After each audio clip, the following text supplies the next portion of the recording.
शब सोते हुए भूत की कहानी। एक छोटे से गांव के पास एक पुराना कुआं था जिसके बारे में कहा जाता था कि वहां एक भूत रहता है। गांव वाले बताते थे कि वह भूत हमेशा सोता रहता है और अगर उसे जगाया गया तो कुछ भयानक हो सकता है। गांव के बच्चे अक्सर डर के मारे कुएं के पास नहीं जाते थे, लेकिन रमेश और मोहन, दो शरारती दोस्त, हमेशा नई नई बातें करने की कोशिश करते।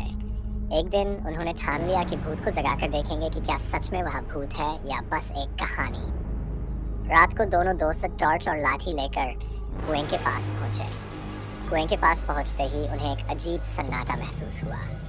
रमेश ने धीरे से कुएं के अंदर झांकते हुए कहा, भूत बाबू उठो, देखो हम आ गए। लेकिन कोई आवाज नहीं आई। मोहन ने हंसते हुए कहा, भूत भी शायद ठंड में कंबल ओढ़कर सो रहा होगा।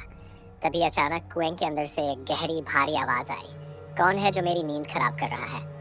दोनों दोस्तों का दिल जोर जोर से धड़कने लगा।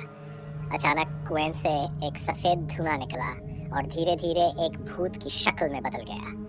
वह भूत बड़े आराम से जम्हाई लेते हुए बोला, तुमने मेरी गहरी नींद तोड़ दी, अब तुम्हें इसकी सजा मिलेगी।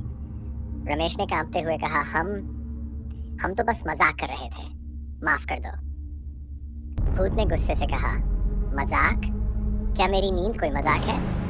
मुझे कई 100 साल बाद चैन से सोने का मौका मिला था और तुमने सब खराब कर दिया। अब तुम्हें भी सुलाना पड़ेगा।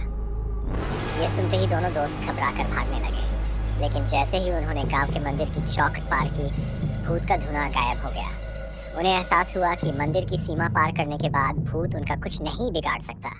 इसके बाद रमेश और मोहन ने कसम खाई कि वे कभी किसी सोते हुए भूत को परेशान नहीं करेंगे।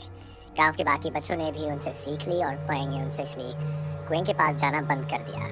कहते हैं वह भूत भी कुएं के अंदर सो रहा है, लेकिन अगर कोई उसे फिर से जगाएगा तो शायद उसे इतनी आसानी से भागने का मौका न मिले।